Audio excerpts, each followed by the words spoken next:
بسم اللہ الرحمن الرحیم۔ السلام علیکم دوستو ایک دفعہ پھر آپ کی خدمت میں حاضر ہیں ایک نئے عنوان اور ایک نئے موضوع کے ساتھ۔ اور آج کی ویڈیو کا موضوع ہے 3 ایسی چیزیں جو نیک بختی کی علامت ہیں اور 3 ایسی چیزیں جو نحوست کی علامت ہیں۔ تو ناظرین و سامعین، ویڈیو کی طرف جانے سے پہلے آپ تمام احباب سے گزارش ہے کہ چینل کو سبسکرائب کریں اور ویڈیو کو اینڈ تک واچ کریں اور لائک کریں۔ تو ناظرین و سامعین، چلتے ہیں ویڈیو کی جانب۔ حضرت نافع بن عبد الحارث رضی اللہ تعالی عنہ روایت کرتے ہیں کہ نبی کریم صلی اللہ علیہ وآلہ وسلم نے ارشاد فرمایا، مسلمان کی خوش نصیبی میں 3 چیزیں خاص اہمیت رکھتی ہیں، یعنی یہ 3 چیزیں مسلمان کی خوش نصیبی کا حصہ ہیں۔ اور پہلی چیز کشادہ گھر۔ حضور اقدس صلی اللہ علیہ وآلہ وسلم نے گھر کے سلسلے میں جس چیز کی تعریف فرمائی وہ اس کی کشادگی اور وسعت ہے۔ گھر کی خوبصورتی، اس کی زیب و زینت اور اس کی ٹیپ ٹاپ ایک فضول چیز ہے۔ اصل چیز مکان کی وسعت ہے، جس کی وجہ سے انسان تنگی محسوس نہ کرے اور آرام و سکون کے ساتھ اس میں زندگی بسر کرے۔ چنانچہ وضو کے بعد جو دعا حضور اقدس صلی اللہ علیہ وآلہ وسلم سے ثابت ہے وہ یہ ہے، اللہم اغفر لی ذنبی ووسع لی فی داری وبارک لی فی رزقی۔ اے اللہ، میرے گناہوں کو معاف فرما دیجئے اور میرے گھر میں وسعت عطا فرما دیجئے اور میرے رزق میں برکت عطا فرمائیے۔ گویا کہ وضو کے بعد آپ 3 چیزیں مانگا کرتے تھے، ان میں سے ایک گناہوں کی معافی ہے۔ یہ ایسی چیز ہے اگر اللہ تعالیٰ عطا فرما دیں تو بس آخرت سنور گئی۔ لہٰذا پہلا سوال آخرت کی درستگی کا فرمایا اور دنیا میں اللہ تعالیٰ سے 2 چیزیں مانگی، ایک گھر کی کشادگی، دوسرا رزق میں برکت۔ اس سے معلوم ہوا کہ آپ صلی اللہ علیہ وآلہ وسلم کو کشادہ گھر پسند تھا۔ حضرت مولانا مفتی محمد شفیع عثمانی صاحب رحمۃ اللہ علیہ فرمایا کرتے تھے کہ لوگ دنیا کی بہت سی چیزوں کے پیچھے دوڑتے ہیں اور لوگوں کی خواہش یہ ہوتی ہے کہ اگر پیسہ مل جائے تو فلاں چیز حاصل کر لیں اور فلاں چیز حاصل کر لیں، لیکن دنیا کی ضرورت میں جس چیز کی خاص اہمیت ہے اور جس چیز کی انسان کو فکر کرنی چاہیے وہ یہ ہے کہ انسان کا اپنا گھر ہو اور رہائش کے سلسلے میں وہ کسی کا محتاج نہ ہو۔ اس کی کوشش انسان کو کرنی چاہیے، اور اس مد میں جو پیسہ لگا وہ ٹھکانے لگ گیا اور باقی فضولیات میں انسان جو کچھ خرچ کرتا ہے وہ بیکار۔ بہرحال وضو کے وقت حضور اقدس صلی اللہ علیہ وسلم نے جو دعا مانگی، اس میں گھر کی وسعت کی دعا مانگی اور رزق میں برکت کی دعا مانگی۔ ذرا اس میں غور کریں کہ آپ صلی اللہ علیہ وسلم نے رزق کی کثرت کی دعا نہیں فرمائی کہ یا اللہ میرے رزق میں بہت زیادہ اضافہ فرما دیجئے، بلکہ یہ فرمایا کہ یا اللہ میرے رزق میں برکت عطا فرمائیے۔ یعنی گنتی کے اعتبار سے چاہے رزق میں کثرت ہو نہ ہو، پیسے بہت زیادہ ہوں نہ ہوں، مال و دولت میں بہت زیادہ زیادتی ہو نہ ہو، لیکن اس رزق میں برکت ہو۔ آج کی دنیا گنتی کی دنیا ہے، ہر چیز میں گنتی کی فکر ہے کہ گنتی میں میرا مال بڑھ جائے اور میرا بینک بیلنس بڑھ جائے، اور اس فکر کے نتیجے میں ہر وقت انسان اپنے پیسے گنتا رہتا ہے کہ میرے پاس کتنے پیسے ہو گئے۔ اسی کے بارے میں قرآن شریف میں اللہ تعالیٰ فرماتے ہیں، یعنی یہ وہ شخص ہے جو مال جمع کرتا ہے اور ہر وقت گنتا رہتا ہے کہ کتنے ہوئے، خوش ہو رہا ہے کہ 1000 کے لاکھ ہو گئے، لاکھ کے کروڑ ہو گئے، لیکن اس کو یہ معلوم نہیں کہ اس کی گنتی کے ذریعے راحت حاصل نہیں ہو سکتی۔ پیسہ بذات خود راحت کی چیز نہیں، بذات خود انسان کو آرام نہیں پہنچا سکتا۔ اگر انسان کے پاس پیسہ ہو لیکن اس میں اللہ تعالیٰ کی طرف سے برکت نہ ہو تو وہ پیسہ راحت کا سبب بننے کے بجائے الٹا عذاب کا سبب بن جاتا ہے۔ حکیم الامت حضرت مولانا اشرف علی صاحب تھانوی رحمۃ اللہ علیہ مواعظ میں ایک واقعہ بیان فرماتے ہیں کہ ایک شخص کے پاس سونا چاندی کے بڑے خزانے تھے، وہ ہر ہفتے ان خزانوں کا معائنہ کرنے جایا کرتا تھا۔ اس کا ایک چوکیدار بھی رکھا ہوا تھا اور اس خزانے کے تالے ایسے تھے کہ کوئی آدمی اندر سے وہ تالے نہیں کھول سکتا تھا۔ ایک دن وہ ان خزانوں کی گنتی کے لیے اور ان کا معائنہ کرنے کے لیے اندر گیا تو وہ دروازہ بند ہو گیا۔ اب وہ اندر سے اس دروازے کو کھولنے کی 1000 کوشش کرتا مگر نہیں کھلتا۔ اب وہ سارے خزانوں کے درمیان بیٹھ گیا۔ وہاں سونا ہے، چاندی ہے، روپیہ پیسہ ہے، زمین سے لے کر چھت تک سونا بھرا ہوا ہے، لیکن وہ نہ تو اس کی بھوک مٹا سکتا تھا اور نہ اس کی پیاس بجھا سکتا ہے، یہاں تک کہ اس کو باہر نکلنے کے لیے راستہ بھی فراہم نہیں کر سکتا۔ وہ سارا خزانہ ویسے ہی دھرا رہ گیا اور وہ اسی خزانے کے اندر بھوک اور پیاس کی وجہ سے مر گیا، اس کی موت واقع ہو گئی۔ بہرحال یہ روپیہ پیسہ نہ بھوک مٹا سکتا ہے، نہ پیاس بجھا سکتا ہے، نہ راحت پہنچا سکتا ہے۔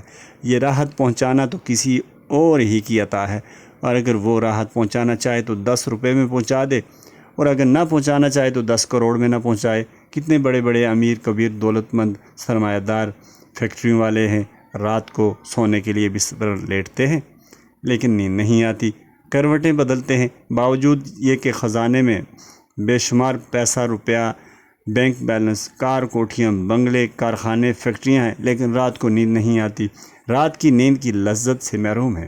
اور کتنے مزدور ایسے ہیں جنہیں اللہ تعالیٰ چند 100 روپے میں لذت بھی عطا کرتا ہے، صحت بھی عطا کرتا ہے، اور رات کی سکون کی اور راحت کی نیند بھی عطا کرتا ہے۔ حضور اقدس صلی اللہ علیہ وسلم نے جو چیز مانگی وہ رزق میں برکت مانگی اللہ تعالیٰ سے۔ بہرحال دنیا کی چیزوں میں گھر کی کشادگی ایسی چیز ہے جو اللہ تعالیٰ سے مانگنے کی چیز ہے اور حاصل کرنے کی چیز ہے، اور انسان کی سعادت کا حصہ ہے۔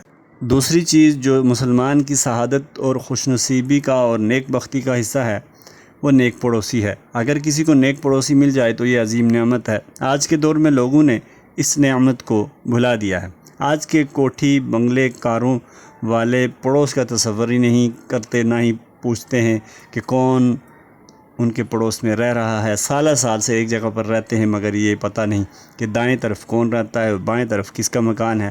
لیکن حضور اقدس صلی اللہ علیہ وسلم فرماتے ہیں کہ پڑوس کے اتنے حقوق ہیں، اور حضرت جبرائیل امین علیہ السلام مجھے اس کی اتنی تاکید فرماتے رہے کہ مجھے خیال ہونے لگا کہ شاید پڑوس کو انسان کی میراث میں وراثت ہی ملنا نہ لگ پڑے۔ پڑوس کی اتنی اہمیت ہے، لہٰذا جب مکان تلاش کرو تو جہاں اس میں اور چیزیں دیکھو وہاں یہ بھی دیکھ لو کہ اس کا پڑوس کیسا ہے۔ آیا شریف اور نیک لوگوں کا پڑوس ہے تو سمجھو یہ ایک نعمت ہے۔ اس لیے انسان کا صبح و شام پڑوس سے واسطہ پڑتا رہتا ہے، اور اس کی صحبت انسان کو اٹھانی پڑتی ہے۔ اب جیسا پڑوس ہوگا ویسی صحبت ہوگی، اور صحبت کا انسان کی زندگی پر اتنا اثر ہوتا ہے۔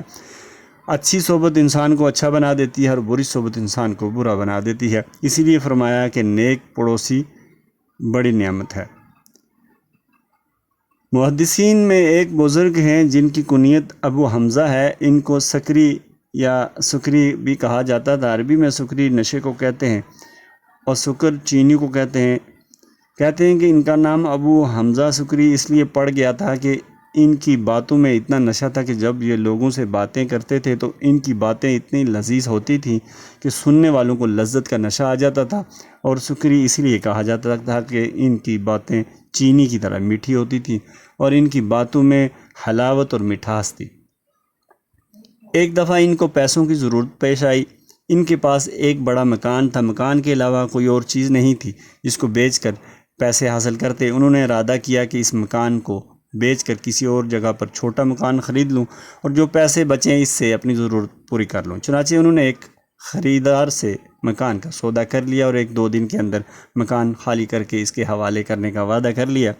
پڑوسیوں کو جب معلوم ہوا کہ ابو حمزہ سکری مکان بیچ کر کہیں اور جا رہے ہیں تو سارے پڑوسی مل کر ان کے پاس حاضر ہوئے۔ ان سے کہا کہ ہم نے سنا ہے کہ آپ ہمارا محلہ چھوڑ کر جا رہے ہیں، ہماری درخواست یہ ہے کہ آپ ہمارا محلہ نہ چھوڑیں۔ اس مکان کے بدلے میں وہ آپ کو جتنے پیسے دے رہا ہے ہم سب مل کر اتنے پیسے آپ کو دینے کے لیے تیار ہیں، لیکن آپ کا یہاں سے جانا ہمارا پڑوس چھوڑ کر ہمیں قابل برداشت نہیں، اس لیے کہ آپ کے پڑوس کی بدولت ہمیں بہت سی نعمتیں میسر ہیں، ہمیں ایسا پڑوس ملنا مشکل ہے۔ بہرحال اگر ایک نیک اور خوش اخلاق اور اللہ والا پڑوس مل جائے تو یہ اتنی بڑی نعمت ہے کہ حضور اقدس صلی اللہ علیہ وسلم نے اس کو دنیا کی اور انسان کی خوش نصیبی کی علامت قرار دیا ہے۔ تیسری چیز جو ایک مسلمان کی سعادت اور خوش نصیبی اور نیک بختی کی علامت ہے وہ یہ ہے کہ خوشگوار سواری یعنی کہ اچھی سواری، یعنی اگر انسان کو اچھی سواری مل جائے تو یہ بھی اللہ تعالیٰ کی عظیم نعمت اور انسان کی خوش نصیبی ہے۔ اور خوشگوار ہونے کا مطلب یہ ہے کہ جس میں انسان آرام سے سفر کر سکے۔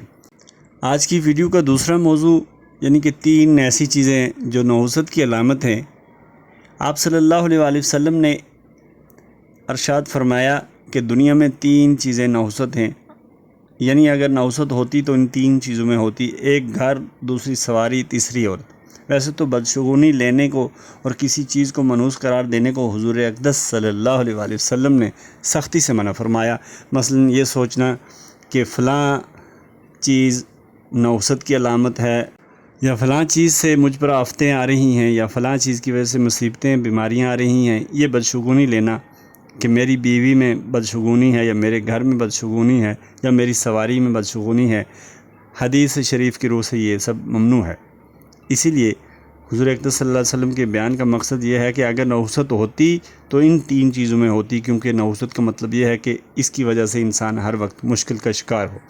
بالفرض اگر کسی انسان کو خراب گھر مل جائے تو بڑے عرصے تک انسان کو اس میں رہ کر تکلیفیں اٹھانی پڑے گی، کیونکہ روز تو انسان مکان بدلنے سے رہا، تو کافی عرصہ تک اس میں رہنے اور تکلیفیں اٹھانے کی وجہ سے انسان کے لیے یہ نحوست کا باعث بن سکتا ہے۔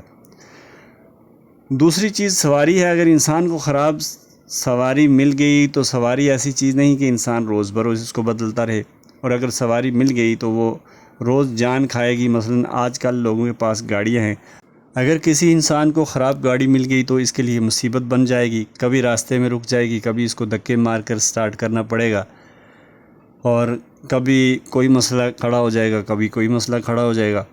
لہٰذا اگر انسان کو گاڑی خراب مل جائے تو اس کی وجہ سے انسان کو اتنی تکلیف برداشت کرنی پڑتی ہے کہ انسان اس پر سواری کرنے کی بجائے پیدل چلا جائے تو اچھا ہے۔ اس لیے فرمایا کہ سواری میں نحوست ہے، یعنی کہ اس کی تکلیف مستقل ہے، اس لیے اگر اللہ تعالیٰ توفیق دے تو اس کو بدل ڈالو، اچھی سواری خریدو۔